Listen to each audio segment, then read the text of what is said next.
সকাল সকাল আমি আর ঐশানি একটু যাচ্ছি পিসিমণিদের বাড়ি, মানে জিতুদের বাড়ি, যাদের থেকে দুধ নিই।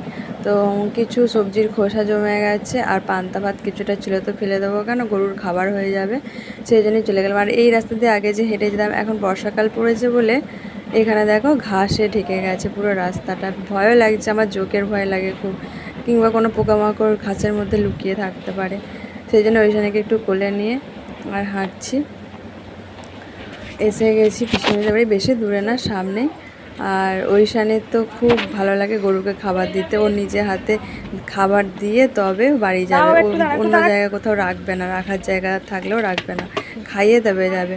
তো আমি ওটা আমার পান্তা ভাতটা অন্য একটা জায়গায় দিলাম, আর ও সবজির খোসাটা নিয়ে দাঁড়িয়েছিল, তার মানে ও চাইছে খাইয়ে আসবে।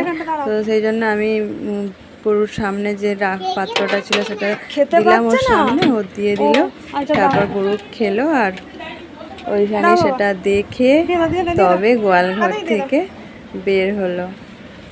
ও খুব পছন্দ করে কুকুর বিড়ালকে খেতে দিতে, বা মানুষকে কাউকে কিছু যদি বলি দিতে, বা দরজায় যদি কেউ এসে দাঁড়ায় খাবার দাবার পয়সা যাই দেবো না কেন, ও ঠিক তাকে দিয়ে দেয়, আর পছন্দ করে না বলে না।